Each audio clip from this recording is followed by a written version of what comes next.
Baik teman-teman sekalian, Assalamualaikum warahmatullahi wabarakatuh. Waalaikumsalam warahmatullahi wabarakatuh. Kembali lagi bersama saya Adiba yang akan memandu podcast kita pada malam hari ini dengan narasumber yang luar biasa, Bang JR kita. Yang memang. Yang memang sebagai pengamat politik ya Bang ya? Oh berarti kita ngomong politik lagi nih? Iya, kita ngomong politik lagi malam hari ini biar seru Bang. Dan berita yang akan kita angkat ini sedang panas-panasnya dan sedang hangat-hangatnya gitu. Kereta Wus. No. Oke. Bagaimana kabarnya Bang? Baik. Alhamdulillah. Apa aja kesibukannya akhir ini Bang? Baca berita seperti biasa. Baca berita tentang apa aja itu Bang? Kan saat ini kan yang lagi ramai itu drama korupsi. Utang 60 tahun. Utang negara Bang ya? Ya. Oke. Terus Sahroni DKK. Sahroni dan kawan-kawan. Nah, sangat berkesinambungan sekali dengan tema kita pada malam hari ini ya Bang ya, terkait nonaktifnya Sahroni dan kawan-kawan. Wah, interest nih bagus. Nonaktif yang bukan berarti tamat dan akhir. Yes. Tetapi drama parlemen ala artis. Itu yang kita lihat ya Bang ya, makna nonaktif ini bukan sekedar sebagai hukuman tetapi diduga permainan sistem politik gitu Bang. Wih, gila cuy. Oke, mungkin kita bisa mulai ya Bang ya. Nah, sebenarnya Bang, apa sih makna nonaktif di DPR itu? Yang pertama, lalu apakah cuma istilah halus dari diberhentikan sementara itu atau memang ada masa cutinya wakil rakyat? Itu lebih ambigu lagi masa cuti wakil rakyat. Nah, dari situ Bang, kira-kira rakyat senang nggak kalau mereka itu dinonaktifkan? Kalau mereka dinonaktifkan, jadi begini, konteksnya kita bicara nih. Kalau mereka dinonaktifkan karena mereka tidak berbuat salah, apalagi tidak melukai hati rakyat, pasti rakyat itu akan tidak senang. Tapi kalau mereka dinonaktifkan, apabila mereka itu melukai hati rakyat, apalagi mereka mengata-ngatakan rakyat ketika ekonomi kita sedang tidak baik-baik saja seperti ini, ya otomatis rakyat akan senang dong. Kalau mereka dinonaktifkan, lebih bagus dipecat sekalian bagi rakyat. Ngapain kita pelihara anggota DPR yang makan gaji buta? Anggota DPR ini kan digaji oleh rakyat. Jadi kalau mereka nggak perform, ngapain gitu dipelihara? Ngapain dinonaktifkan? Pecat aja sekalian gitu. Pecat aja sekalian. Yes. Nah, dari situ Abang, gimana caranya agar publik ini bisa percaya kembali dengan lembaga seperti DPR RI ini yang bilang kami itu menegakkan kode etik gitu. Tapi ujung-ujungnya keputusannya terasa politis gitu Abang. Oke, siap. Waduh, berarti ini terkait dengan keputusan Mahkamah Kehormatan DPR ya? Betul. Oke, terkait dengan kasusnya Nafa, Sahroni, Uya Kuya, terus dengan MKD Eko, ya. Ini kan putusan terkait dengan etika. Ada dua orang yang divonis tidak melanggar kode etik. Ini kan diduga mereka ini melanggar kode etik. Nah, yang duanya tidak melanggar, terus yang tiganya itu melanggar gitu. Dan mereka ada yang dinonaktifkan 3 bulan, 4 bulan, 6 bulan, dan yang paling lama itu Sahroni 6 bulan dinonaktifkan. Tapi catat ya, dinonaktifkan bukan berarti dipecat gitu. Beda. Jadi bagaimana, apa perbedaan? Ya udah, mereka break dulu 3 bulan, habis itu ngantor lagi gitu. Berarti kalau udah selesai masa nonaktifnya itu langsung balik kerja lagi? Yes, begitu. Yes. Dalam masa nonaktif itu mereka nggak terima gaji kayaknya gitu. Nah, cuman kan lucu aja bagi saya, bukan saya yang bicara di sini saya gitu, tapi saya sebagai rakyat gitu. Kan waktu itu cukup dilematis gitu kan, ketika adik-adik kita turun ke jalan aksi, tiba-tiba Sahroni ngomong ke publik gitu kan. Walaupun kita sama-sama tahu nggak mungkin DPR itu bisa dibubarkan gitu. Tapi saat itu kan kondisi sedang panas. Ya tiba-tiba sekelas anggota DPR gitu yang seharusnya bisa bawa kedamaian, ketenangan, tiba-tiba dia muncul dengan kata-kata siapa yang ingin di luar sana itu yang punya statement itu yang ingin membubarkan DPR itu disebut sama dia tuh orang tertolol sedunia kalau nggak salah dia ngomong. Itu masyarakat yang demo ya gimana nggak panas gitu. Nah, namun hari ini publik melihat itu dia dinonaktifkan 6 bulan. Saya nggak tahu publik hari ini akan menerima atau tidak. Coba lihat di kolom-kolom berita, terutama yang di-share di sosmed, banyak yang senang atau enggak gitu. Banyak netizennya gitu. Yes, kalau netizen banyak yang menghujat terkait dengan vonis etik yang diberikan oleh MKD itu, berarti ada yang salah gitu. Betul. Oke. Terkait MKD itu sendiri ya Bang. Yes. Nah, kalau MKD ini cuma bisa kasih sanksi etik tadi, Iya. bukan berarti MKD bukan termasuk bagian memecat. Nah, jadi berarti keputusan nonaktif ini apakah lebih ke politik partai atau bukan hukum etik berarti? Menarik nih Bang. Ya, jadi gini loh Diba. Hari ini kan yang perlu kita ketahui dulu, kita harus tahu dulu komposisi orang-orang MKD ini dulu. Mahkamah Kehormatan DPR itu. Dewan. Yes, itu. Apakah mereka datang dari yudikatif, Legislatif atau eksekutif? Kan contohnya nih, kalau Anda bermasalah, berarti Anda akan disidang di PN. Ya kan? Iya, betul. Ketika Anda tidak terima, Anda bisa minta banding sampai ke atas. Kalau kita rakyat nih. langsung ke pimpinan. Ya, nah pertanyaan saya, siapa yang menyidang mereka ini? Apakah orang partai ataukah orang DPR juga yang menyidang mereka? Ya kalau mereka saling menyidangi sesama teman, sesama kawan, ya perlu dicurigai. Di sini ada indikasi kalau ini hanya permainan.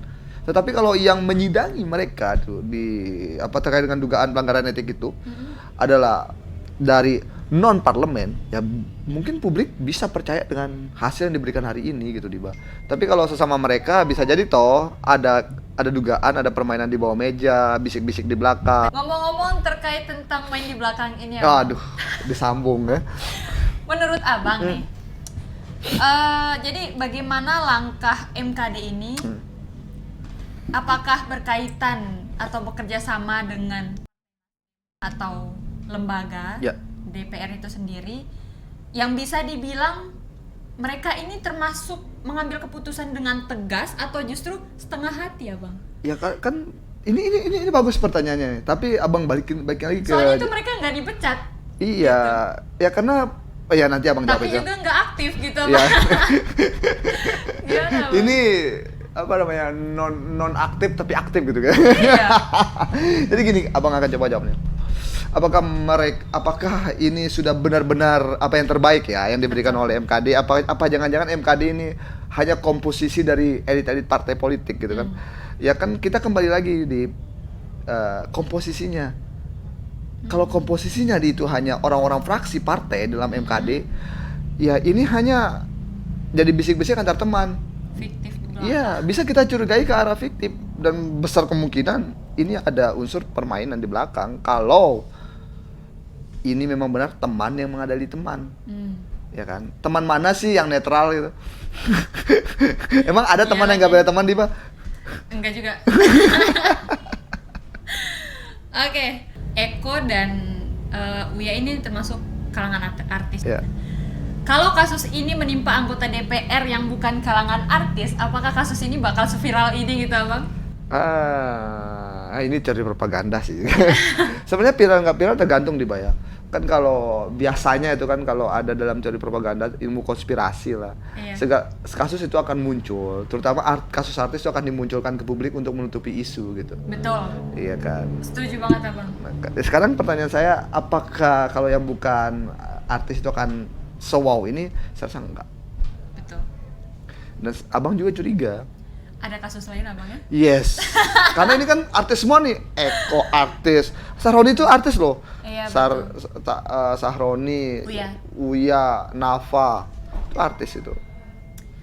Takutnya di balik kasus ini malah ada kasus lain lagi. Yes. Gimana itu? Yes. Aduh.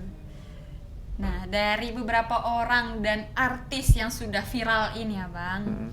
Setelah masa nonaktif ini, maksudnya kalau udah nonaktifnya selesai, bagaimana mereka bisa balik lagi ke kursi DPR dan apa maknanya sanksi itu kalau mereka bisa balik begitu aja gitu? Ya udah, makanya itu abang sampai ngomong dari tadi itu nggak ada guna sanksi itu. Tuh cuma 3 bulan mereka nganggur. Ujung-ujungnya balik lagi ngantor lagi. Enggak kayak kamu itu dipecat dari perusahaan gitu terus kamu harus ngelamar tempat lain, enggak. Cari ke tempat lain. Enggak. Kamu hanya oke, gue pause dulu ya. 3 bulan gue pause, nanti setelah 3 bulan gue start lagi biar jalan lagi gitu. Benar-benar nggak ada maknanya. Nggak ada lah. Semudah itu balik ke kursi DPR. Yes. Karena publik hari ini menilai keputusan yang dibuat oleh MKD itu benar-benar tidak bermakna. Karena hanya dinonaktifkan, bukan dipecat. Jadi MKD ini jatuhnya hakim moral di DPR gitu Bang? Ya, kayak hakim moral gitulah. Bahkan salah satu presiden kita tuh pernah ngomong DPR itu taman kanak-kanak. Oke, kembali lagi ke topik Abang. Apakah etik ini parlemen yang cuma jadi simbol moral di atas kertas, atau masih ada harapan kalau kehormatan lembaga itu sendiri seperti DPR bisa ditegakkan tanpa pandang jabatan, partai atau popularitas gitu Bang? Ada harapan. Ada harapan. Kalau MKD itu seperti kita milih anggota DPR, kita pilih lagi orang MKD-nya oleh rakyat. Kita kan nggak tahu siapa aja komposisinya, dari mana aja ini komposisinya. Betul. Jangan-jangan elit parlemen juga, jangan-jangan elit partai. Kita aja nggak tahu orang-orangnya siapa. Dari mana? Jangan-jangan fraksi DPR, bisa jadi fraksi betul. Partai. Hanya popularitas gitu. Yes, hanya ada nama, kapan saja, siapa saja bisa ada di sana. Kenapa enggak? Besok di tahun 2029 itu ada juga itu foto ketua MKD, wakil ketua MKD dari pusat sampai bawah. Kita yang pilih. Yes, jadi masyarakat tuh kalau ngadu itu ngadunya ke MKD. Nah. Yes. Bagus, jadi jelas terstruktur jadi. Yes, karena yang milih MKD itu rakyat, bukan DPR. Bukan juga eksekutif, bukan juga yudikatif. Wah, nice. Jelas. Iya kan? Nah, itu dia solusi luar Yes. biasanya. Jadi ada legal standing lah dia di situ. Legal standing, that's the point, guys. Oke, dan terakhir nih, Bang. Wah, biasanya bagus yang terakhir. Buat kita sebagai rakyat nih, Bang. Ya. Untuk publik, jadi kesimpulannya apakah nonaktifnya mereka ini ya Bang ya cukup buat kita lega untuk kedepannya bagaimana, atau justru makin buat kita sadar kalau keadilan di Senayan ini kadang cuma sebatas status aja Bang? Sebenarnya yang bisa menjawab pertanyaan Adiba itu bukan abang, netizen. Ayo netizen. Yes, tinggal lihat saja nanti berapa banyak yang komentar di pertanyaan itu. Puas dan tidak puas, atau enggak lihat aja di kolom-kolom berita yang membahas soal mereka puas apa enggak. Karena kalau abang ngejawab siapa lu cuma satu orang, ya udah kita lempar ke netizen aja, karena netizen ini kan rakyat. Betul. Ya, kalau abang bicara sebagai rakyat, ya abang nggak puas. Soalnya rakyat di sini cuma berdua Bang. Iya, apa-apaan cuma dinonaktifkan uang 3 bulan, 4 bulan, 6 bulan, pecat. Oke, mungkin cukup sekian Abangnya. Terima kasih banyak atas waktunya Bang. Diskusi yang luar biasa, yang sangat hangat dan cukup membakar emosi kita pada malam hari ini. Jangan lupa komentar yang mau komen di bawah, kawan-kawan sekalian, untuk pendapatnya. Mungkin kita berdiskusi kembali. See you di lain waktu Abang. Terima kasih. Wassalamualaikum warahmatullahi wabarakatuh. Waalaikumsalam warahmatullahi wabarakatuh.